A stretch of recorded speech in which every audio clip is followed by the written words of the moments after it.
Friday night. The air in the south side of Chicago was thick enough to chew, smelling of wet pavement and the distant, metallic tang of the stockyards.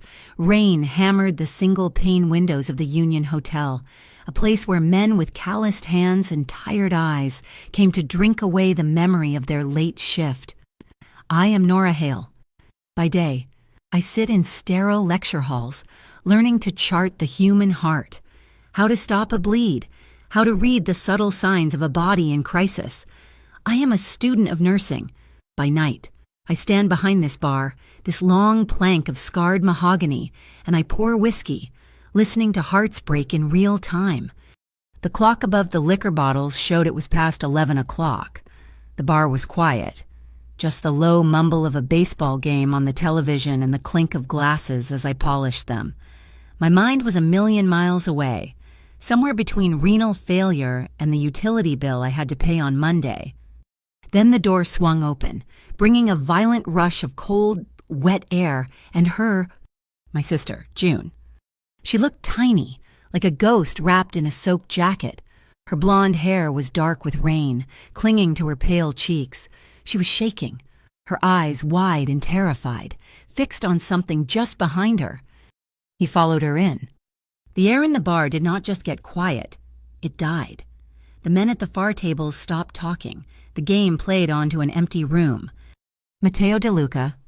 His name was the gravity that held this part of the city together, and the force that tore it apart. He was the man who owned the trucks, the docks, the gray market goods that flowed in and out like the river.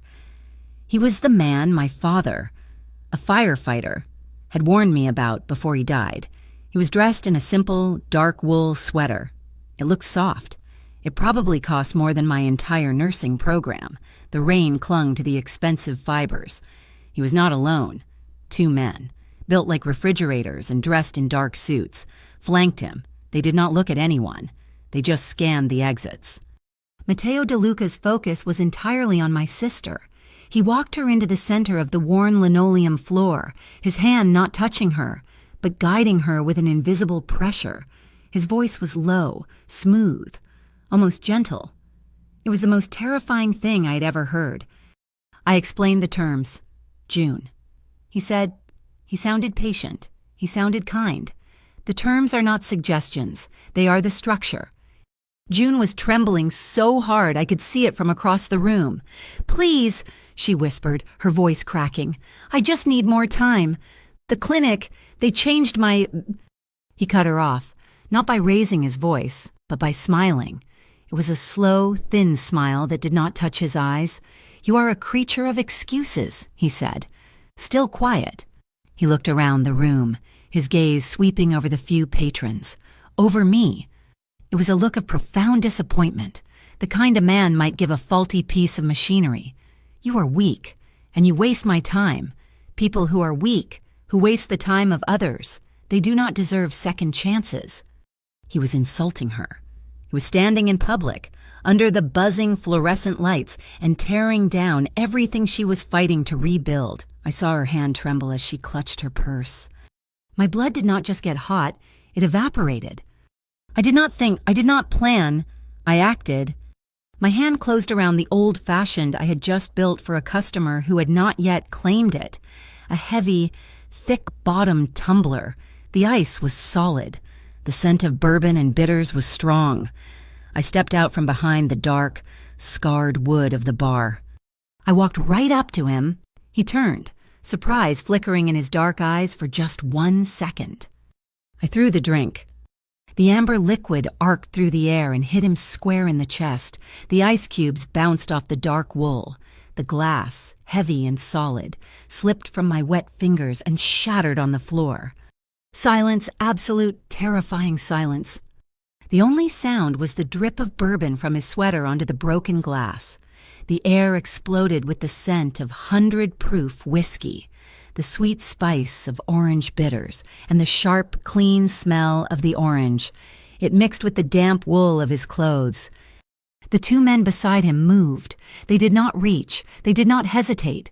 Their hands were inside their coats, gripping their weapons. I could see the imprint of the muzzles against the fabric. They were waiting for one word, one single word from him, and I would be dead. I did not breathe. I kept my eyes locked on his. Matteo De Luca did not move. He looked down at the dark, spreading stain on his chest. He looked at the shattered glass at his feet. He did not look angry. He did not look surprised. He slowly, deliberately, reached into his trouser pocket and pulled out a white, folded handkerchief. He began to dab at his sweater, a useless, gentle motion. Then he lifted his head. His eyes found mine. A slow smile spread across his face, a genuine smirk that reached his eyes this time. He looked amused. He spoke, his voice a low murmur that only I could hear over the pounding of my own heart. "At last, Ger," he said, "someone honest." As if his words had broken a spell. June let out a choked sob. She stumbled back, and her purse, the one she clutched like a lifeline, slipped from her grasp. It hit the floor and spilled its contents, a bottle of prescription methadone, a schedule for her court-mandated addiction counseling, and a folded piece of paper, a loan agreement. The letterhead was printed in a friendly green font, the De Luca Community Ventures Fund, his organization, the fake helping hand that was actually his back door, his way of owning people. Sal, the bar manager, saw the logo. He saw the men with their hands on their guns. He was a smart man. He ducked behind the counter and his hand slammed the red panic button under the ledge. It was not a loud alarm, just a high-pitched, electronic shriek that meant police. The timing was perfect, or maybe it was the worst possible timing. The door to the back banquet room flew open. The hotel workers' union was holding their regular meeting. Eli, their chief organizer, a man I knew from a dozen picket lines, stepped out first. He was big, broad-shouldered, and he did not look intimidated. He took in the scene in one glance. Me, standing in a puddle of bourbon. June, crying against the wall. And Matteo De Luca, flanked by his soldiers. Behind Eli, the room emptied. Ruth, the head chef with arms like boulders, came out, followed by 20 maids, bellhops, and kitchen staff. The air crackled. This was not just a bar fight. This was neighborhood politics colliding head-on with the underworld. I grabbed June's arm. My hands were finally shaking. "We have to go," I whispered, yanking her toward the side exit, the one that led to the alley. One of De Luca's men moved to block us. He was a mountain. "Let her go." Matteo De Luca's voice was still quiet, but it had the sharp, clean authority of a scalpel. The mountain stopped. Matteo held my gaze. He bent down, graceful and slow, and picked something up from the floor. My wallet. It must have fallen from my apron pocket. He held it out to me. He did not step closer. I had to step toward him to take it. His fingers did not brush mine. "You owe me a conversation," he said, his voice flat. "Tomorrow night." At that exact moment, the windows lit up with flashing red and blue lights. A Chicago police patrol car. It slowed as it approached the hotel. The two officers inside looked at the crowd. They saw the union members. They saw Matteo De Luca standing in the middle of the room, dripping. The officers did not get out. They did not even stop. The car accelerated and drove right past, disappearing into the rain. No one with a badge and a pension was going to walk into this. The crowd in the bar understood. They began to evaporate, moving toward the doors. But nobody turned their back completely. Their ears were strained, their eyes wide. They were witnesses, and everyone in this neighborhood knew what happened to witnesses. My heart was a fist beating against my ribs, louder than the bass from the jukebox. I had done it. I had crossed a line that you cannot uncross. Nora Hale, had assaulted the most dangerous man in Southside Chicago. But I looked at June, who was weeping silently into my shoulder, and I felt nothing. No regret. I would do it again. Matteo finished dabbing at his chest. The handkerchief was ruined. He looked at it for a moment, then folded it neatly and slipped it back into his pocket. He turned, without another word, and walked out of the bar. His men followed him, two shadows merging with the night. He left the cold draft from the door, and something else. A scent. It was warm, clean oak and the sharp, charred smell of the burnt orange. It was the smell of a threat and an invitation, woven together. Am I honest, I wondered? Or am I just a fool? I was pulling June toward the door, my legs feeling like water, when one of his men, the younger one, reappeared. He did not enter. He just leaned through the doorway. He tossed a small, folded cocktail napkin onto the wet, sticky floor near my feet. "Midway dock, number 14. He said. His voice was bored. 10 o'clock. He does not like to be kept waiting. He was gone before I could even nod. I stared at the napkin. My whole body was shaking now, the adrenaline draining away, leaving a cold, sharp fear. I bent and picked it up. I pulled the cheap pen from my apron pocket and, in the dim light of the bar, I wrote the address on the palm of my left hand. Midway Dock 14, 10 o'clock. I looked at the blue ink staining my skin. In this city, I thought, how much does honesty cost? I had a terrible feeling I was about to find out. I got June home. I half carried her up the 3 flights of stairs to our apartment, her feet dragging on the worn carpet. The rain followed us in, soaking the entryway. She did not say a word. The fight had drained everything from her. She collapsed onto the sofa, her body curling into a tight ball. I pulled the worn Afghan over her.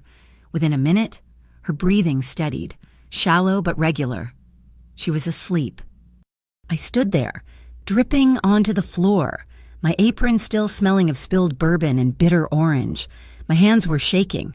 I looked down at my left palm, at the blue ink I had smeared when I clutched the pen. Midway Dock 14, 10 o'clock.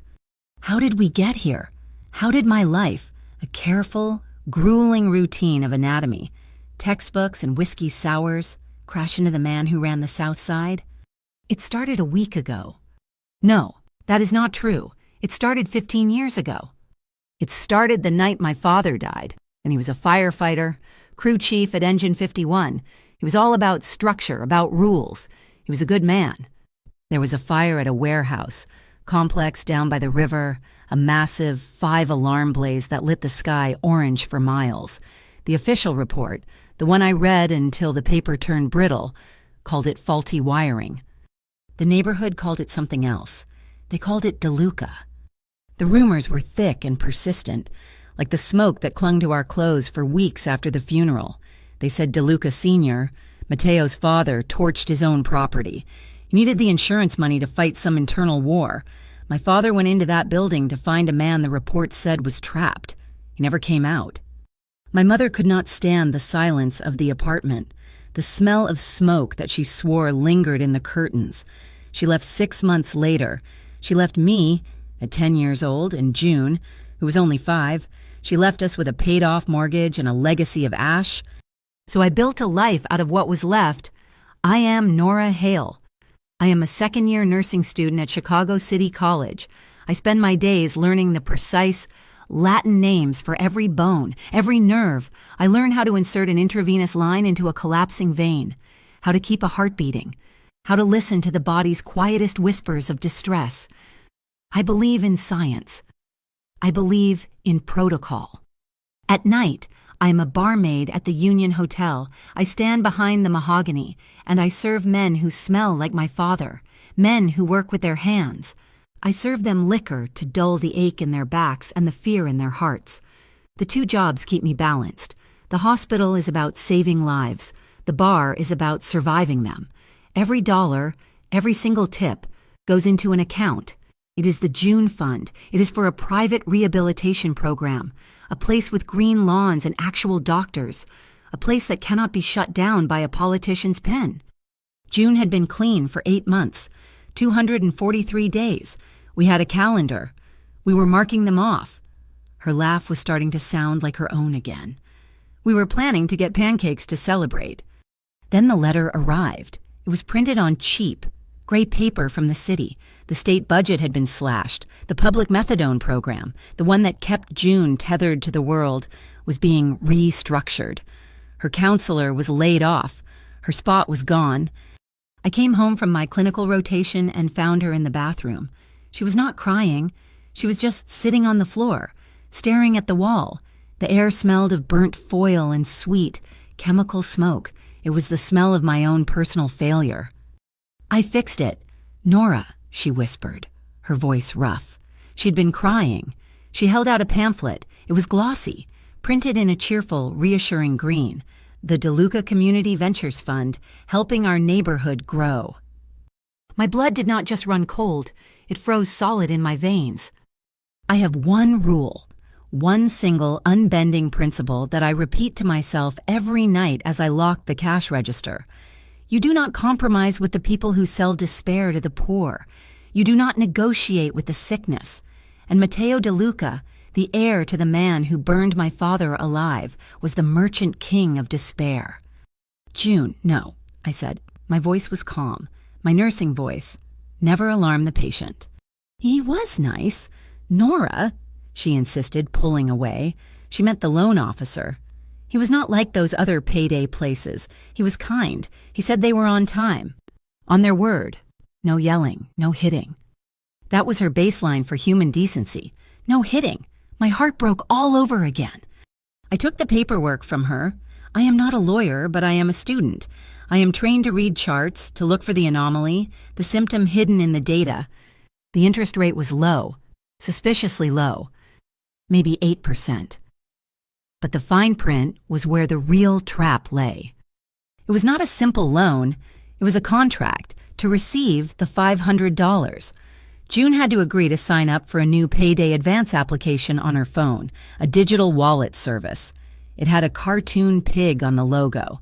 The contract gave this app, this shell company, the right to access her bank account directly. They were not trapping her with interest rates. They were trapping her with her own labor. They would own every paycheck she ever earned, taking their cut before she even saw the money. It was clean. It was digital. It was legal. It was the most brutal kind of violence, dressed up as convenience. This is the new Chicago. They are scrubbing the riverfront clean, building glass towers where the warehouses used to be, the old ways. The cash in envelopes, they are disappearing. The rumors at the bar, the whispers from Eli, my friend at the union, are all about the Eastern Europeans. They are not interested in whiskey trucks or gambling. They deal in code. They deal in apps. They are the new monsters, a systemic threat that is invisible. And Matteo DeLuca, it seemed, was either trying to become one of them, or he was being eaten alive by them. At that moment, I did not care which it was. I thought about calling Eli. He's the lead organizer for the hotel workers. He has a voice that can stop traffic and a belief in solidarity that is absolute. He would know what to do. I thought about calling Ruth, the head chef. She has been in this neighborhood for 40 years. She would have told me to burn the contract and bolt the door. I even thought about going to Father Miguel. His church, St. Mary's, is more than a church. It is a sanctuary, a food pantry, a legal clinic. He's the neighborhood's conscience. But this was not their burden. It was June's secret. It was my shame. I had failed to protect her. So I did what I am trained to do. In my clinical rotation, when a patient codes, you do not panic, you assess, you breathe, you act. I am good at reading people. It is a survival skill. I read the micro-expressions, the tiny twitches that betray the words. When June told me the loan officer was nice, her eyes darted to the left, a memory recall, but a stressful one. She was hiding something. I pushed, gently. What else? June. She broke. She was already late on the first payment. She had misunderstood the terms. The app had already seized her entire check from her part-time job. She had nothing. That was why she was at the bar tonight. She was terrified. She was looking for me, for help. And she found him instead. I looked at her, sleeping on my sofa, a victim of a digital loan shark with a friendly logo. My skills, my calm precision, my ability to place a needle perfectly, none of it mattered. It could not stop this. I went to the sink and turned on the cold water. I scrubbed my palm, washing the blue ink, the address, from my skin. The water ran dark, but it did not matter. I would not forget. Midway Dock 14, 10 o'clock. Matteo DeLuca called me honest. He said it like it was a rare, strange artifact he had just discovered. He said it like a compliment. But in this city, honesty is just a word for someone who is about to get hurt. I am a nursing student. I know how to handle blood. I know how to suture a wound. I had no idea how to face a man who sold poison as medicine. A man who smiled when you threw his own whiskey in his face. A man who inherited my father's ashes. I dried my hands. I would not be late. The air at Midway Dock was different from the rest of the city. It was heavy, wet, and smelled of rust and the deep, cold stillness of the Chicago River. It smelled like secrets. I walked past stacks of shipping containers, their metal sides slick with damp. The address was for Warehouse 14, a massive brick structure whose windows were all dark. I pulled my thin jacket tighter. My hands were steady. In nursing, we call it compartmentalization. You put the fear in a box so your hands can do the work. My fear was in a very small, very tight box. I expected guards. I expected spotlights. I expected a black sedan with tinted windows. There was nothing. Just the sound of water lapping against the concrete pier and the distant hum of the freeway. I found the side entrance. The metal door was slightly ajar, a single bar of pale yellow light cutting across the wet ground. I pushed it open. He was inside. He was alone. The warehouse was cavernous, mostly empty, smelling of dust and old cargo, and he was not sitting behind a desk. He was leaning against a steel support beam, his arms crossed over his chest. He was wearing a different sweater. Just as dark. Just as expensive. He looked like a university professor waiting for a late student, not the man who held the South Side in his palm.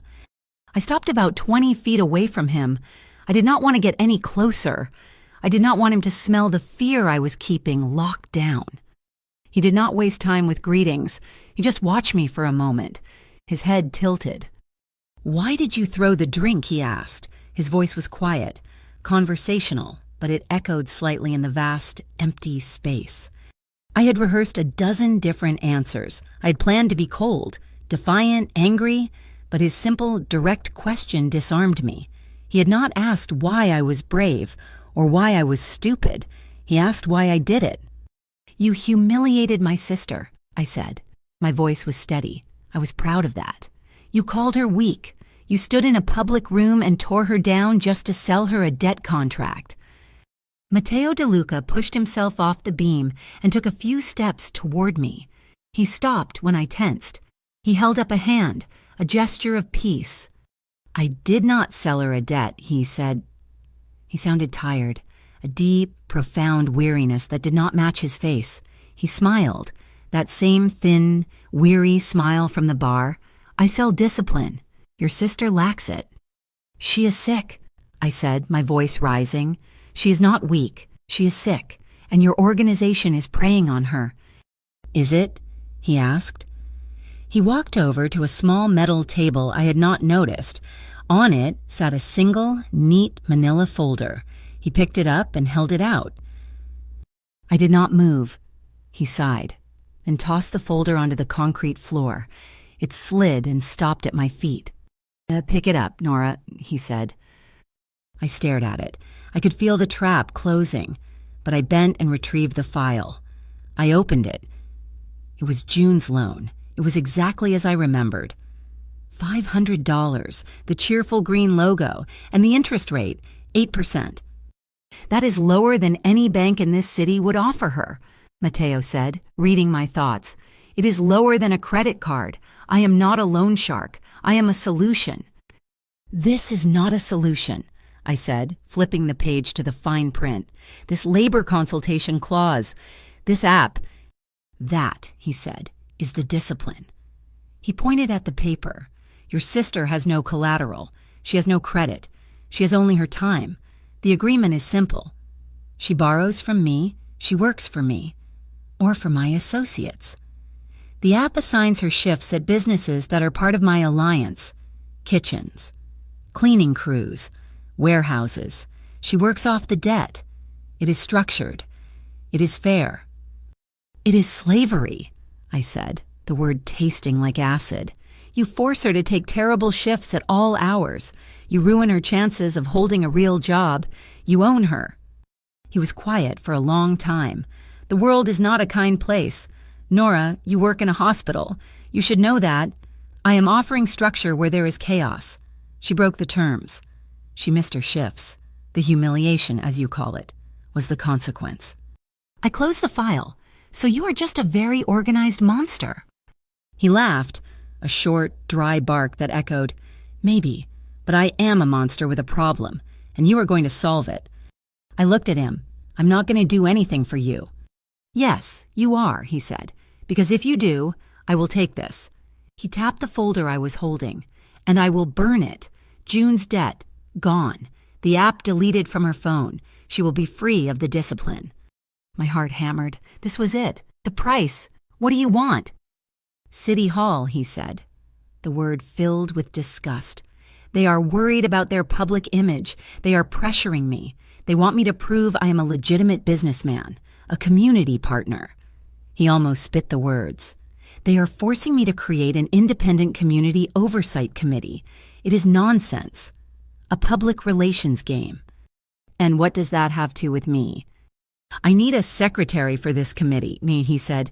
"A volunteer, someone to take the notes, someone to make the coffee, someone to sit in a room 3 times a week and listen to politicians and lawyers congratulate themselves. I need you to do it, for 3 months." I stared at him. It was the most absurd thing I had ever heard. Me. A barmaid, a nursing student. Why me? You have 1,000 lawyers. He stepped closer. It was only a few feet away now. I could smell that same scent from the bar, the warm oak, the char. It was his cologne. It was clean and dangerous. "'Cause my lawyers lie," he whispered. "My associates lie. The politicians lie. Everyone in my entire world is paid to tell me what I want to hear. And then you walked across a room, looked me in the eye, and you threw a drink in my face." He leaned in, his voice dropping so low I could barely hear it. "At last, someone honest. I do not need another liar. I need someone who will tell me the truth. I need you to sit in that room and be my eyes. I need someone to fix what I inherited. Nora. And I cannot do it if I cannot see it clearly." I smelled the trap.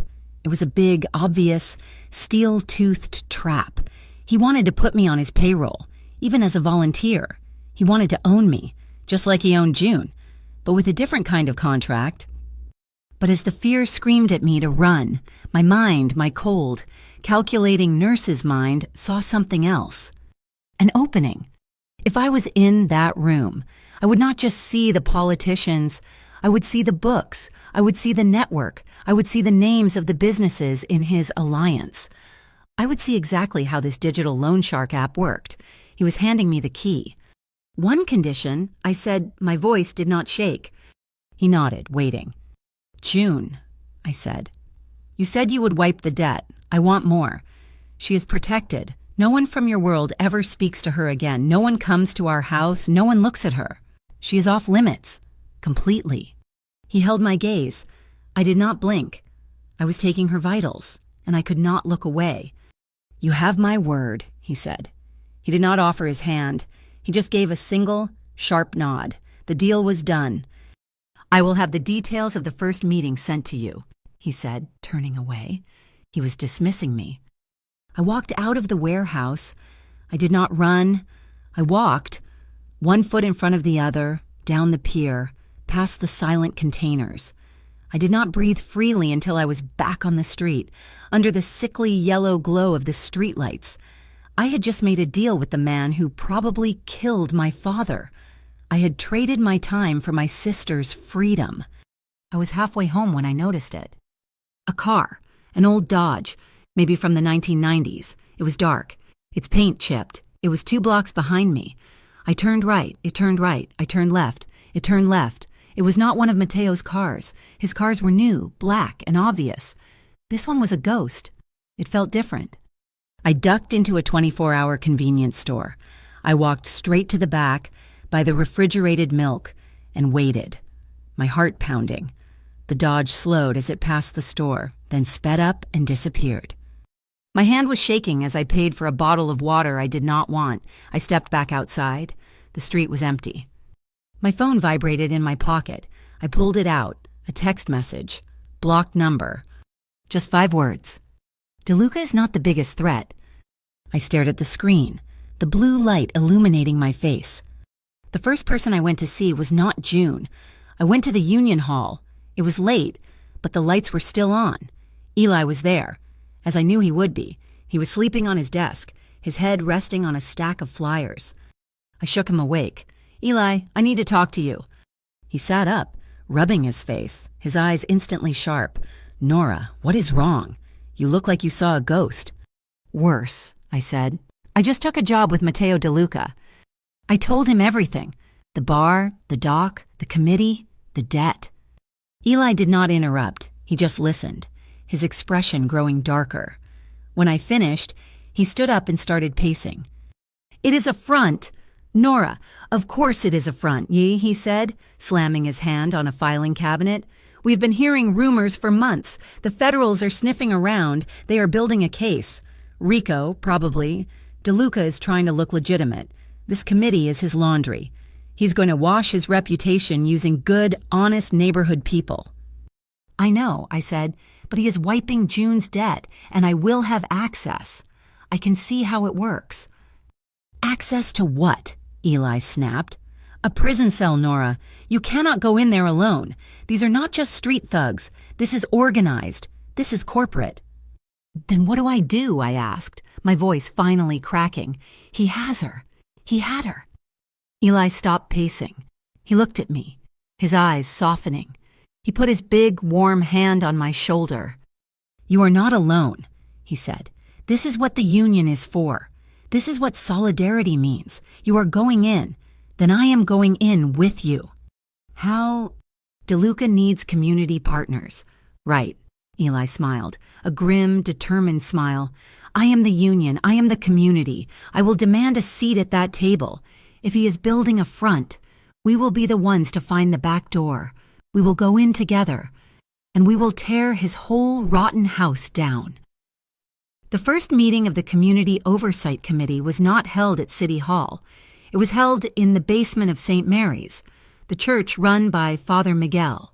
The room smelled of damp concrete, old hymnals, and mildew. I arrived first. As the secretary, a folding table had been set up. On it sat a thermal carafe of coffee that tasted like rust and a plate of stale cookies. The coffee machine in the corner looked like it had not been cleaned since 1985. Eli arrived next, his union jacket zipped up to his chin. He looked around the room, his expression one of complete disgust. "This is where he does business, a basement." "It is humble." A voice said from the doorway. Father Miguel entered. He was a tall, thin man with a kind face that was all sharp angles and deep set, compassionate eyes. He wore his simple black clerical clothes and the large wooden cross that never left his neck. He smiled warmly at me. "Nora, Eli, thank you for coming. Our work here is important." The other members trickled in. A lawyer named Harris, who offered his services pro bono, his eyes already tired, and a representative from City Hall, a young woman in a bright blue suit named Sarah. She smiled constantly, a brilliant, high-wattage smile that was pure public relations. She kept talking about synergy and community outreach. Matteo DeLuca did not attend. He sent his regrets. He was, as Sarah put it, reviewing preliminary proposals. I was given the files, 3 thick binders. They contained the charter for the DeLuca Community Ventures Fund, its list of associated businesses, and the terms of service for the loan application. "The meeting was a performance," Sarah smiled. Harris, the lawyer, looked confused, Eli argued, his voice booming, about labor violations. Father Miguel spoke about the neighborhood's soul, about giving people dignity, not just debt.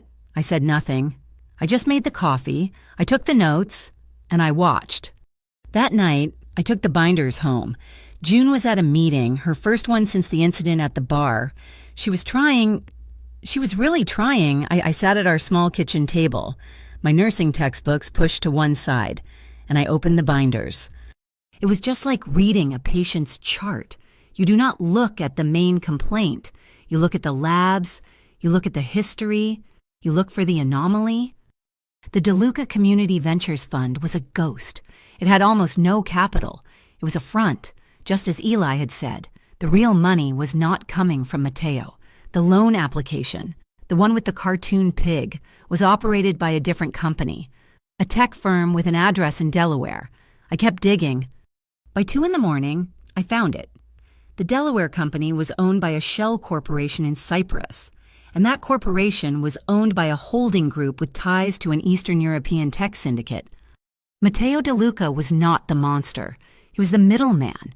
He was the local face, the man who provided the muscle and the neighborhood access, but the app, the digital engine that was sucking the life from my neighborhood, was owned by people he probably never met. This was not Mafia. This was digital black finance. He was not the king. He was just a high-profile employee, and this system was probably eating him, too. A week later, a woman came into the bar. She was not there to drink. She was crying so hard she could barely speak. Her name was Maria Rivas. She was a single mother, 3 children. She worked as a cleaner in one of the downtown office buildings. She had used the app, the one with the pig. She needed money for her son's asthma medication. She missed one payment. The app did not call her. It did not send a warning. It simply seized her entire paycheck from her bank account, legally. She showed me the printout. Her balance was 0. Her rent check bounced. She was being evicted on the 1st of the month. "I cannot go to the shelters," she wept, her hands clutching the eviction notice. "My son, he cannot be around the dust." I took her, not to the police, but to the committee. I brought her straight to Father Miguel. We met in the church basement again, this time. Mateo DeLuca was there. He stood in the back, near the door, his arms crossed. He did not speak. I sat Maria down. I gave her a cup of water. "Tell them," I said. She told her story. Her voice was small, but it filled the damp room. She spoke of the app, the zeroed-out account, the eviction. When she finished, there was a heavy silence. Sarah, the City Hall representative, looked horrified. Her public relations smile was gone. This was not synergy. Eli was red-faced, vibrating with rage. Father Miguel walked over to Maria and placed a hand on her shoulder. "We will find a place for you, my child," he said, his voice thick with compassion. "The church will help." Mateo said nothing. He just watched Maria. His face was unreadable. It was a mask of cold neutrality. He looked at her not as a person, but as a problem, a data point that had gone wrong. He left the meeting before it was over. The next day, I called Maria. She was crying again, but this time, they were different tears. "I do not understand," she said.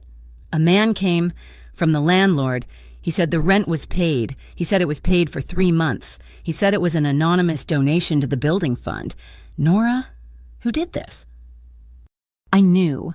As secretary, I had requested digital access to the committee's transaction logs for my meeting minutes. I logged in. There it was.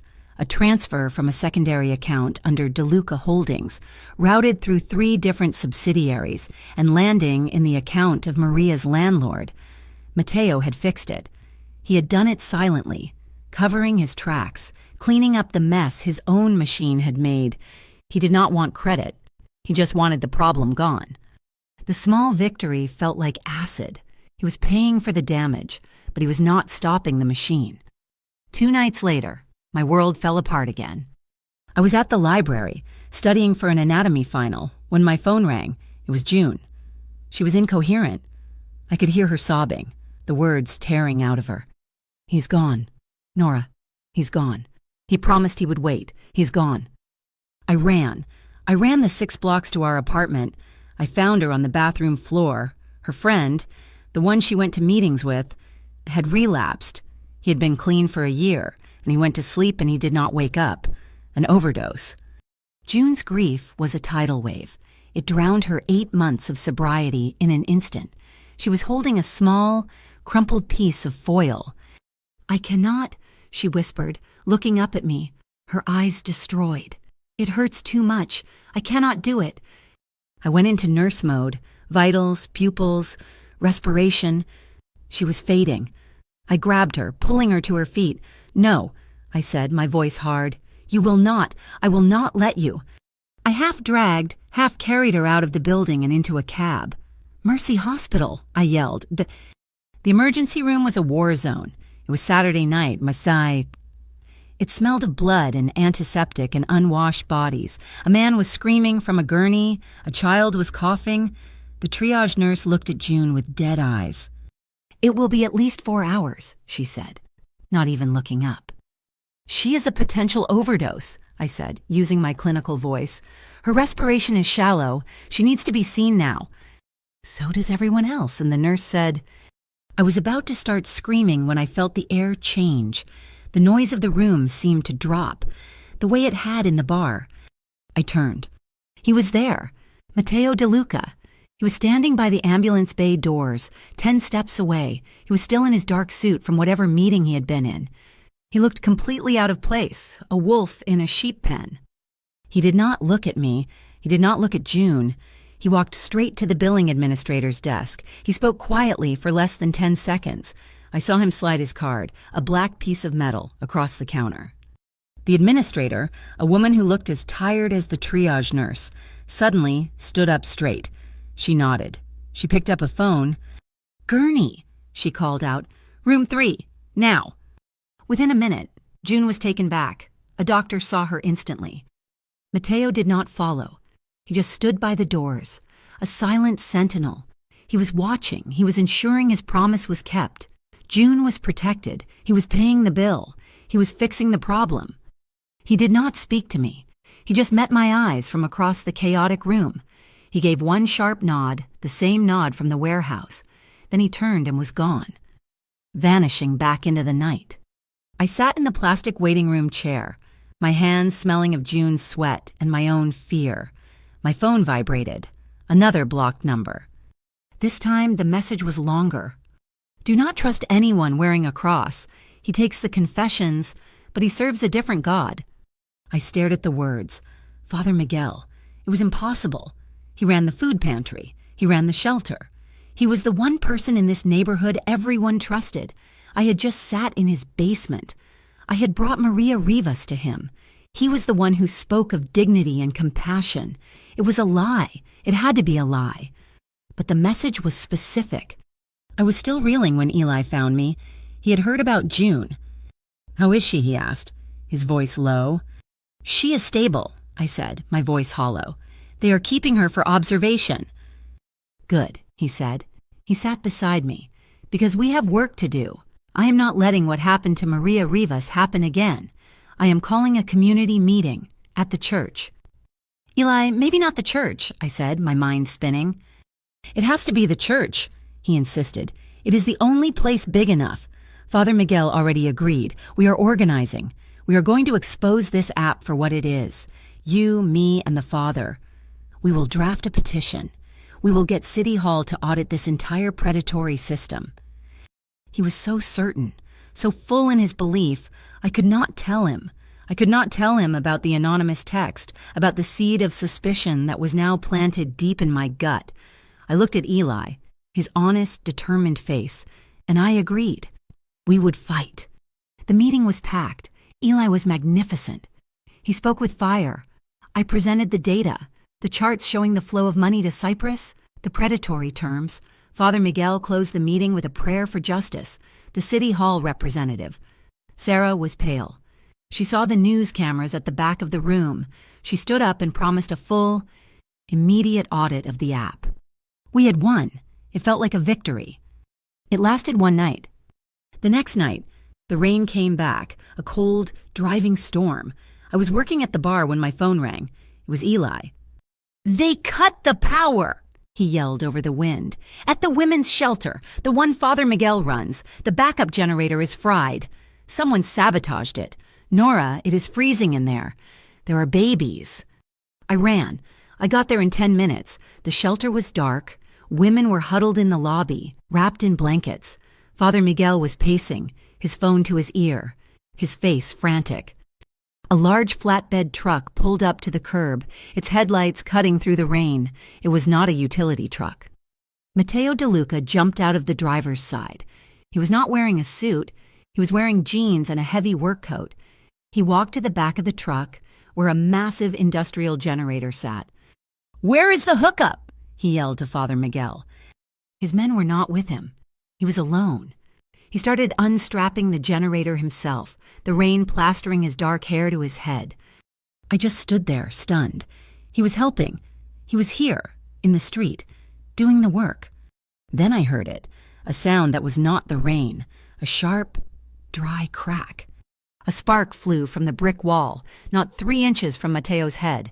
He froze. I am a nursing student. I know anatomy.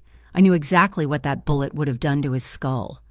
Someone was on the roof of the building across the street. It was not a robbery. It was not a random act. It was a warning shot. They were telling him to back off. The enemy was public now. Matteo did not look up. He did not run for cover. He took a deep breath, turned back to the generator, and finished unhooking the strap. He motioned to Eli, "Help me with this cable." He had been shot at, and he did not even flinch. I saw him later, after the generator was running, after the lights were on and the heat was kicking in. He was standing by his truck, soaking wet, 2 of his men. The refrigerators from the bar had finally arrived. They looked furious. Matteo was calm. His voice was low, but it cut through the storm. "This changes," he said to them. "They went after the shelter. They went after women and children. The old rules are done. My new rule is simple. No families. You do not touch families. Not ours, not theirs. Anyone breaks that rule, you answer to me." I stood in the doorway of the shelter, my notebook in my hand. I wrote down his words, "No families." That was the line. I would hold him to it. If he broke that rule, our deal was over. The committee meetings became battlegrounds after that. Matteo attended every single one. He sat across the table from me. We argued. We fought about everything. "You cannot just give people money, Nora," he said, his voice tight with frustration. "After I proposed a relief fund, it creates weakness. You need efficiency. You need structure." "Your efficiency is just a word for cruelty." I shot back, "Your structure is a cage. You are not teaching discipline. You are punishing poverty." We fought about ethics. We fought about the cost of kindness. We fought about what it truly meant to help someone. He did not treat me like his secretary. He treated me like an opponent. And a strange, terrible thing happened, a chemistry. It was not romantic. It was not soft. It was the sharp, metallic spark of 2 knives striking each other in the dark. It was the raw honesty he had asked for. He listened to me, his dark eyes fixed on my face, even as I tore his arguments apart. He never raised his voice. He just pushed back, with logic, with his cold, hard view of the world. I started to see the man behind the mask, the man who inherited an empire he did not build, the man who was being eaten by a digital monster he could not control, the man who paid a stranger's rent and delivered a generator in the rain. I was supposed to be his enemy. I was supposed to be the spy in his camp, but I found myself, in the quiet of the night, wondering if he was the only other honest person in that room. I hated myself for it. I held on to my anger. I held on to the memory of my father. I held on to the rule, no families. This was not about attraction. This was about survival. I would not let him see. I would not let him in. I would keep my boundary. I came home from my nursing clinical just after 9 o'clock. The apartment was quiet, too quiet. "June," I called out. The kitchen light was on, her phone was on the counter, plugged into the charger. Her small purse was next to it, the one she never went anywhere without. "June." I ran to her room. It was empty. The bed was made. I checked the bathroom. Empty. This was not a relapse. A relapse meant foil, the smell of smoke, her hiding. This was an absence, a void. My blood did not just run cold, it stopped. My clinical training, my calm assessment, all of it evaporated. My phone vibrated. I grabbed it, my hands shaking. A new number, a text message. First, a picture. My heart stopped. It was June. She was in a dark room, tied to a wooden chair. Her eyes were wide with a terror so profound it did not look real. She was alive. She was awake. Then the words came through. He broke his rule. He heard our business. So we heard his. Tell DeLuca to be at the Kopech warehouse at midnight. He gives us the docs. He gets the girl. He comes with police. She dies. The Kopech warehouse. The name was a ghost story, a name I had read on 1,000 brittle documents. It was the place, the warehouse where the roof collapsed, the place my father burned. I did not call the police. I did not call Eli. I ran out of the apartment. I ran the 10 blocks to the Union Hotel. He was there. He was sitting in the darkest booth at the back, alone. His 2 guards, the men like mountains, stood by the entrance. They saw me coming. They moved to block me. "Nora," one of them said, his voice a low rumble, "not tonight." I did not stop. I pushed past him. He has to see this. I walked straight to the booth. Matteo DeLuca looked up from his glass of water. His face was calm. He did not look surprised to see me. I did not speak. I threw my phone onto the table. I slid it across the wood. He looked down. He read the text. He swiped to the picture of June. His face did not change. It was not anger. It was not fear. It was a terrifying, absolute stillness, the neutrality of a surgeon about to make the first cut. "He broke my rule," he whispered, his voice so low it was almost silent. He was talking about Father Miguel. "They," I said, my voice shaking with a rage that was holding me together. "They took my sister. They want the docs. Kopech warehouse. Midnight." He stood up, all grace and coiled power. He slid a $20 bill onto the table. "Go home, Nora. Lock your door. I will handle this." "No." He actually paused. He turned to me, a look of faint amusement on his face. "This is not a committee meeting. You are a student. I am handling this." "You are wrong," I said. I was shaking, but my voice was hard. "I'm going with you." "Do not be absurd."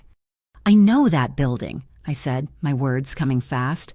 "I have spent 15 years of my life studying that building. I have the fire report memorized. I know its anatomy." I grabbed a cocktail napkin from the dispenser on the table. I pulled the pen from my pocket. "You go in the front, you are walking into a kill box." I sketched a rough diagram. "The main floor is weak. Here, structural integrity compromised. But the east wing, the sprinkler system, it was never repaired. It is a dry system. It is their biggest weakness." He stopped, and he looked at the napkin, and he looked at me, his eyes narrowing. He was not seeing a barmaid. He was seeing an asset.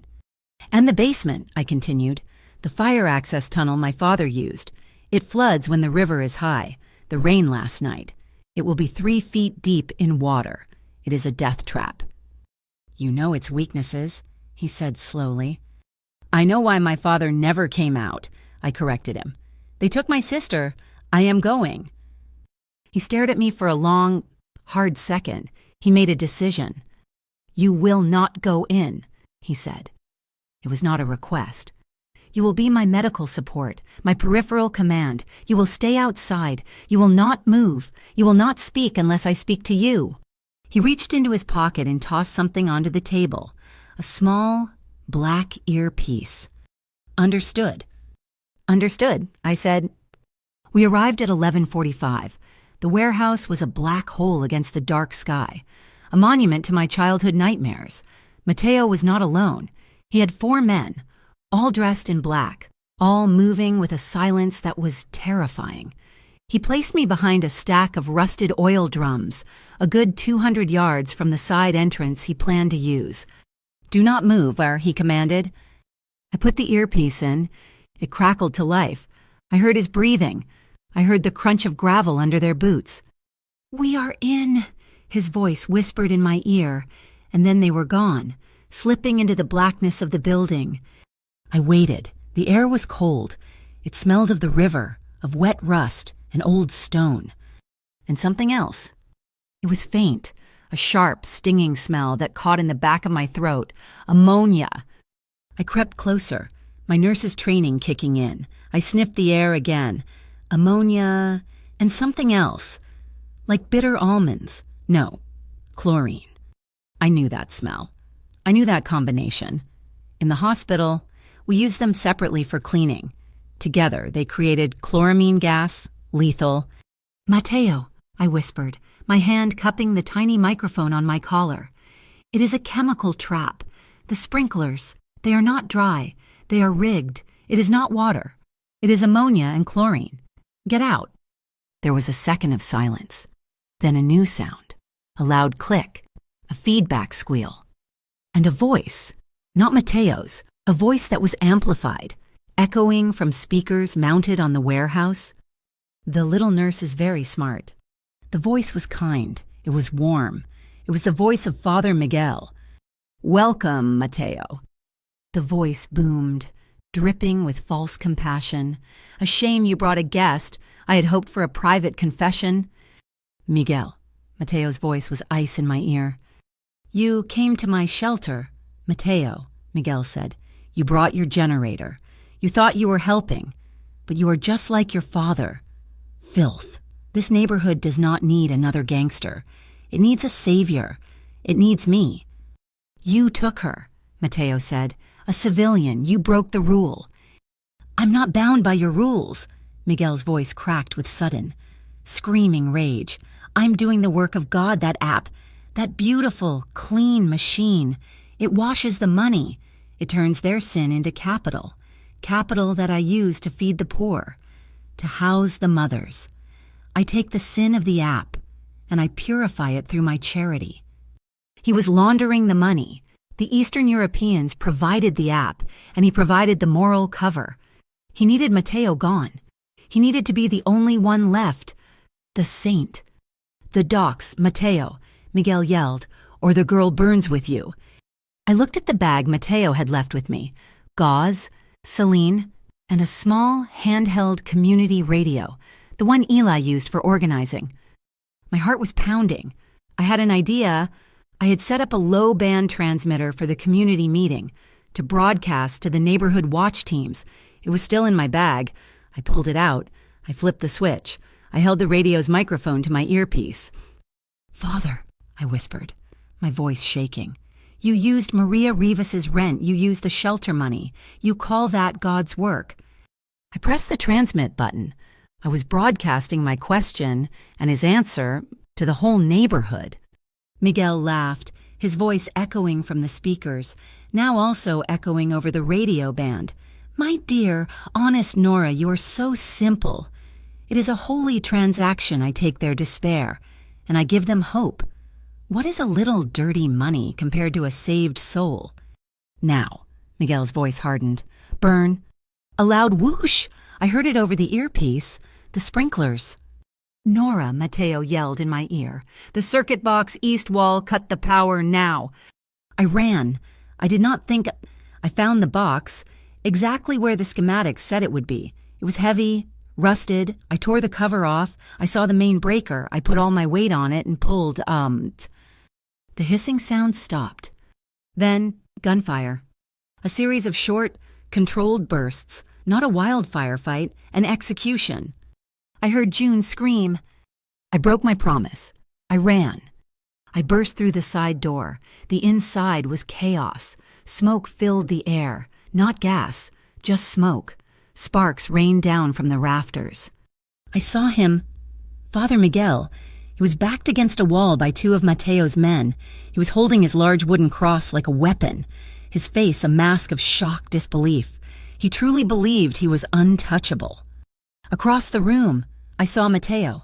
He was shielding June with his own body, pushing her toward a side exit. One of Miguel's men, a young kid in a hoodie, was on the ground. He was clutching his thigh. Blood was pulsing between his fingers, bright red, arterial. Mateo was yelling at June, pushing her to safety. He saw me. His eyes were black with fury. "I told you to stay outside." "He's bleeding out," I screamed. I ran, not to Mateo, but to the wounded man. I dropped my med bag. I ripped it open. "Press here," I commanded the young man, my voice pure, cold nurse. "Hard," he cried out, but he did it. I pulled out a tourniquet and strapped it high on his leg. I was setting my own rule. No one dies, not even him. A sound from above, a terrible, groaning crack of old wood. The gunfire had lit the ancient, dry rafters. The roof was coming down. Nora Mateo roared. Now, a massive burning beam crashed to the floor, cutting me off from the exit. A wall of fire stood between us. I was trapped. I saw Mateo shove June out the door, into the arms of one of his men, and then he came back for me. He did not hesitate. He vaulted the flaming debris as if it was a puddle. He reached me in 2 strides. He did not ask. He did not offer a hand. He lifted me. His arms wrapped around my waist like steel bands, and he turned, shielding me with his back as he ran. He was carrying me, a firefighter's carry. He was carrying me out of the building that had eaten my father. He reached the doorway. The frame itself was a mouth of fire. He did not just run through it. He stopped on the threshold. He set me down on my feet. He was still behind me, but he was not pushing. "You walk out first," he panted, his voice rough. He was giving it to me, the choice, to leave the tomb on my own terms. I stepped out onto the wet gravel. I took a breath of cold, clean river air. And then the night exploded. Sirens, flashing red and blue lights. The entire Chicago police force was swarming the docks. Reporters were right behind them. Eli, he must have heard the broadcast. I saw June, wrapped in a blanket, safe in Eli's car. I saw Father Miguel, his hands cuffed, his face white with rage as people from the shelter, his flock, pointed and screamed at him. A reporter was holding up a phone, playing the recording of his confession, the app, the alliance. It was all coming down. I saw Mateo when he was standing by his truck, his face smudged with soot. He was not resisting. 2 police officers were walking toward him, their faces grim. Mateo DeLuca, one of them said. Yes, Mateo said, "You are under arrest for outstanding charges of economic fraud and conspiracy." It was not the firefight. It was not the kidnapping. It was the old plea deal, the case the Federals had been building. He did not look surprised. He looked finished. He held his hands out for the cuffs. He turned his head. His eyes scanned the chaos until they found mine. He looked past me, to Eli's car, and he saw June. He gave one sharp nod. The debt was paid. His gaze locked back on me. The police were cuffing him. He did not smile. He just looked at me. The barmaid, the nurse, the one honest person. "Keep them honest," he said. His voice was so quiet, only I could hear it. Then they put him in the car and drove him away. The aftermath was not loud. It was the sound of silence, the ringing in my ears after the sirens faded. June and I stayed in our apartment for 2 days. We did not talk about the fire, or the warehouse, or the man with the wooden cross. We just drank hot tea and watched the city light move across the living room floor. The bruise on her cheek, where she had been struck, faded from a dark, angry purple to a sick, yellowish green. It was a visible reminder of the cost of it all. On the 3rd day, June woke up, walked to the kitchen, and picked up the phone. Her hand was steady. She was not the trembling girl from the bar. She was someone else. She was a survivor. "Yes," she said into the phone, her voice clear. "I'm calling about your inpatient program. I would like to check in today." I put my own cup down. She was calling the private rehabilitation center, the expensive one with the green lawns, the one I had been saving for. She looked at me and nodded, a small, firm gesture. She was not asking for permission. She was making a choice. The kidnapping had not shattered her. It had burned away the last of her excuses. She had seen, firsthand, what her addiction was worth to men like Father Miguel. She had been a piece of property in a negotiation. She refused to be one any longer. The most bitter irony was the money. Eli, in a stroke of genius, had filed a class action lawsuit on behalf of every person who had ever used the loan app. With Father Miguel's broadcasted confession, the case was airtight. The Eastern European syndicate vanished, their digital assets frozen by the federals. The courts, in a rare moment of perfect justice, ordered those seized funds to be diverted into a restitution program for the victims. June's recovery, the one I had poured whiskey and bourbon for, was paid for by the very criminal enterprise that had preyed on her. Father Miguel's fall was absolute. His betrayal was not just financial, it was spiritual. The community he had curated, the people he had saved, they were the ones who testified against him. Maria Rivas, the mother who had almost lost her apartment, walked into the police station with her bank statements. She showed them how the anonymous donations from the church always arrived exactly one day after the app had seized her paycheck. The women from the shelter, the kitchen staff, the men from the pews, they all came forward. He had not given them dignity. He had given them the crumbs from his own table, a table built on their despair. His empire of false morality crumbled to dust. In the wake of the scandal, City Hall scrambled. Sarah, the public relations woman, was in full damage control. She called me. Her voice was bright, strained, the sound of someone trying to glue a shattered vase back together. "Nora, wonderful news," she said. "The city is establishing a new, truly transparent community relief fund. We are dissolving the old committee, of course. And we would like you to be the new director. It is a paid position, naturally, a very generous salary." I pictured it, an office, a title, a paycheck that meant I could quit the bar, that I could buy new textbooks. I pictured myself in a bright blue suit, smiling at cameras, talking about synergy. "No, thank you, Sarah," I said. The silence on the other end was complete. "I do not understand," she said. "It is a conflict of interest," I said, my voice quiet. "I am a nurse. I am a barmaid. I cannot be on your payroll. I will attend the public meetings. I will hold you accountable, but I will not work for you. I would keep them honest, from the outside." Eli did not rest. For him, the warehouse was not an end. It was a starting line. He called an emergency meeting of the union. "They beat us because we did not speak their language," he boomed, his voice bouncing off the cinder block walls of the union hall. "We knew solidarity, but we did not know finance. No more." He completely restructured the union's new member program.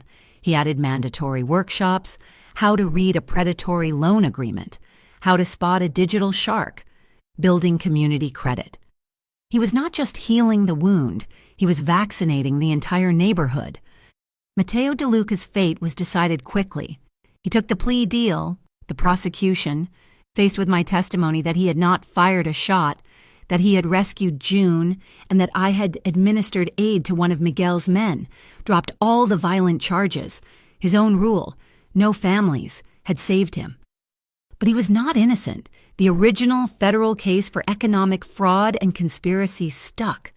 He was ordered to forfeit the docks. He had to permanently dissolve the De Luca Community Ventures Fund. He was given a fine so large it made the front page of the paper, and he was sentenced to 2,000 hours of community service. The judge, a woman known for her creative sentencing, did not assign him to a highway cleanup crew. She assigned him to the Southside Public Rehabilitation Center, the same clinic whose budget cuts had started this entire nightmare. He was ordered to spend his hours scrubbing floors, making coffee, and cleaning up after the city's most vulnerable. He was sentenced to serve the very people he and Miguel had preyed upon. We did not speak. I did not go to the courthouse. I did not see him. I was busy. I was driving June to the rehab center, a different one from where he was assigned. I was picking up extra shifts at the bar. I was studying for the nursing finals I had almost missed. 1 month later, an email appeared in my inbox. The sender was an anonymous, encrypted address. The subject line was empty. The message was only 5 words. "The coffee here is terrible." My heart did not leap. It just squeezed. I knew it was him. It was not an apology. It was not an excuse. It was not a plea. It was just a fact, a raw, honest observation. I waited 1 full day before I replied. "It is supposed to be." I wrote, "Try adding a pinch of salt to the grounds." A week passed. Another email. There is a maple tree outside the intake window. The leaves are yellow. I looked out my own window. I know that tree. I typed. I have my clinical rotations in the building next door. Our correspondence was sterile. It was brief. It was safe. We were two people reporting observations from opposite sides of a sterile border. We talked about the coffee, the weather, and the long hours of our shifts. We did not talk about the fire. We did not talk about my father. We did not talk about the night he carried me from a burning building. I found the key to the church basement in the pocket of my old jacket. It felt heavy, like a stone. I walked back to St. Mary's. It was quiet. A new priest was there, a young man who looked overwhelmed. I handed him the key. I was the secretary for the committee. I said, it felt like a confession. He let me go downstairs one last time. The room was cold, and the smell of damp concrete and mildew was still strong. I walked to the small window and pushed it open. The air that flowed in was cool and smelled of wet leaves and damp, old wood. It was the smell of an era ending. I closed the door, left the key on the table, and walked out. I visited June. She was gaining weight. Her eyes were clear for the first time in years. She was writing. She was always writing in a notebook. She showed me a page. It was a letter, tucked into the back, written in her strong, new handwriting. It was addressed to Matteo De Luca. I do not know if you're a good man, she wrote. I think you are probably not, but you kept your word. You told my sister I would be protected.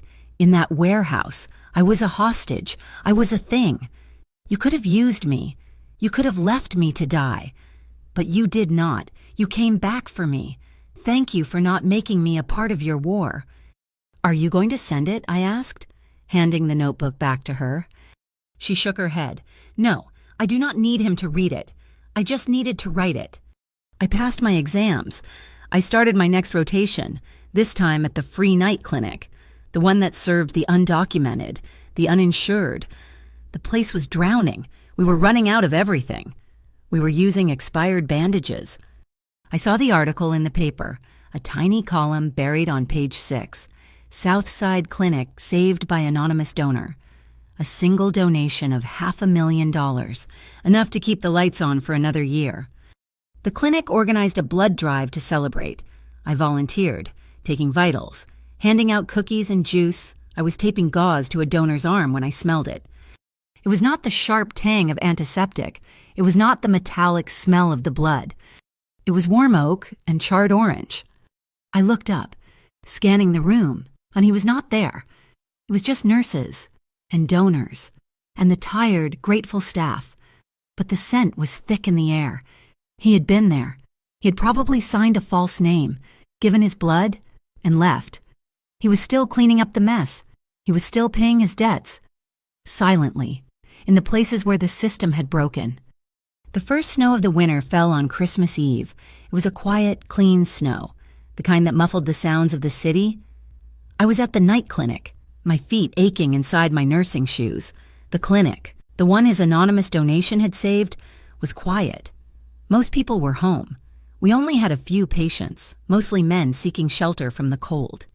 I was restocking the supply closet, counting gauze pads. When I heard the coffee machine gurgle, I walked out to the small break room. He was there. Matteo De Luca. He was not wearing an expensive suit or a dark wool sweater. He was wearing faded jeans, work boots, and a plain gray sweatshirt. He looked tired. He was fumbling with the coffee filter, spilling grounds on the counter. He was serving his community hours. He was, for all intents and purposes, an apprentice volunteer. The head nurse, a wonderful, terrifying woman named Ruth, walked past, saw the mess, and snapped, "De Luca, if you cannot manage a simple filter, you can go scrub the intake floors again." "Yes, ma'am," he said, his voice quiet. He did not look up. I watched him. The man who had commanded the docks, who had faced down gunfire without flinching, was being scolded for his poor coffee-making skills. He caught me looking. A faint, tired smile touched his lips. We found ourselves alone for a moment, near the vending machines. The silence was heavy, filled with the hum of the fluorescent lights. I did not need you to save me, Nora, he said, his voice low. He was looking at the machine, not at me. I did not save you. I said, you saved yourself. With your no families rule. The federals saved you. The judge saved you. He shook his head, a small, slow movement. I did not need saving. I was already on a path. I needed you to keep me real, to keep me honest. I looked at him, at the man who was scrubbing floors and making terrible coffee. I thought of the man who had paid Maria's rent and delivered a generator in the rain. I do not need you to be clean, Mateo, I said. My voice was just as quiet. I just need you to keep your word. He finally turned to look at me. His eyes were clear. The shadows were still there, but they were no longer in charge. I am trying, he said. The city was trying, too. The predatory loan app was dead, erased from existence by a federal injunction. City Hall, in a desperate attempt to look like heroes, had approved a new public pay advance fund. It was run by a local community bank. Eli, who had fought for a seat on its new board, ensured its terms were transparent. The digital sharks were gone. The system that had broken June was, itself, broken. June was a different person. I went to her peer support meeting, held in the bright, clean room of the center she had graduated from. She was not a participant anymore. She was leading the group. She was standing at the front of the room, reading from the notebook she always carried. Honesty is not about being nice, she said, her voice strong and sure, resonating in the quiet room. Honesty is not polite. Honesty is a muscle. It means choosing the hard, real thing, every single day. It is about showing up. She looked up from her notebook and her eyes found mine. She smiled. I met Mateo again. One last time. His community service was finished. He was free to go. We walked by the river, the same river that flowed past the docks. The air was frigid and sharp. We could see our breath. We did not hold hands. I kept my hands shoved deep in my coat pockets. He kept his hands in his. We walked with a careful, respectful distance between us. The chemistry, that raw, sharp spark, was still there. But so were the ghosts. So was the boundary. We were not pretending the past did not exist. We were not trying to erase the fire. The investigation is officially closed, he said, stopping to look at the dark, moving water. I heard, I said, they gave me all of my father's old files, from the Kopech fire, the first one, the one that killed your father. I tensed. I did not want to talk about this. Not here. Why are you telling me this, Mateo? Because your father was in the report, he said. He wrote part of it. He reached into his coat and pulled out a folded piece of paper. It was a scanned copy of an old, yellowed document, a fire department after-action report. I took it. I recognized the strong, clear handwriting. It was my father's. I read the words, entered basement access tunnel to search for reported civilian, located one male child, approximately 10 years old, conscious but disoriented, carried child to safety, handed over to paramedics, named Mateo De Luca. I looked up from the paper, my mind spinning, trying to make the world stop moving. My father, he saved you. Mateo nodded. I knew who you were, that night at the bar, when you threw the drink. You knew, I whispered. I had seen your name on the committee volunteer list. I thought it was a coincidence, but when you walked up to me, when you looked at me with that same fire in your eyes, I did not just see you. I saw him, your father. He looked back at the river. I read the old newspaper clippings after he died. He was the only one who told an absolute truth about that fire. He told them the structural integrity was compromised. He told them the sprinklers were faulty. Everyone else lied to protect DeLuca Sr., but not him, not Hale. He turned to face me. When I saw you, I knew whose daughter you were. I recognized the bloodline. That is why I said it. At last, someone honest. I was not just talking about you, Nora. I was talking about your entire family. It all clicked into place. The pull, the strange sense of destiny, the reason he had trusted me. It was not a random encounter. It was an echo. We were quiet for a long time. "I am finished here, he said finally. "My plea is satisfied. My hours are done. I am leaving Chicago. The docks are gone. The business is gone. There is nothing left for me." My heart felt a complicated ache. It was relief. It was sadness. It was the right thing. "Before I go," he said. He reached into his pocket. He pulled out a single, new, shiny key on a simple metal ring. He pressed it into my gloved hand. It was warm from his body. "What is this?" I asked. "The Kopech warehouse," he said. "The city seized it as part of my plea. My fines paid for its renovation. It is a community center now." He tapped the key. "Look at the tag." I turned the key over. A small brass tag was attached to the ring. Engraved on it were 2 words. "Hale Center." I could not breathe. "Your father died there," Mateo said, his voice low and rough. "It is only right that you be the one to open the doors." He looked at me, a long, searching look. He did not kiss me. He did not touch me. He did not say goodbye. He just gave me that one sharp nod, the one from the emergency room, the one from the arrest, the nod that meant a debt was paid. And then he turned and walked away, down the riverbank, until he was just a dark shape disappearing into the cold, winter night. I stood there until I could no longer feel my fingers. Then I walked. I walked to the warehouse. It was not the haunted, burned-out shell of my nightmares. The brick had been cleaned, the windows were new, and they were bright, glowing with warm light from within. I stood at the new, heavy wooden door. I put the key in the lock. It turned, smooth and silent. I pushed the door open. It was warm inside. It was beautiful.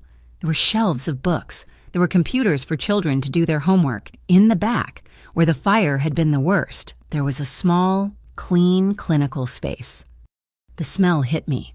It was not the smell of rust, or gas, or fear. It was the smell of fresh-cut pine, of new paint, and of possibility. And, just faintly, underneath it all, I could still smell it, the scent of old, extinguished smoke, the past, finally, truly, put to rest. A life, locked, a new one, just beginning. I stepped inside, and I smiled. I was free to choose tomorrow. Thank you so much for listening to my story. I am so glad we got to share it together. I would love to know where in the world you are listening from. Please let me know in the comments and share your own thoughts on Nora and Mateo. Do not forget to subscribe to my channel, Mafia Boss Stories. And like this video. If you enjoyed it, please hit that hype button. It really helps get the story out to more listeners just like you.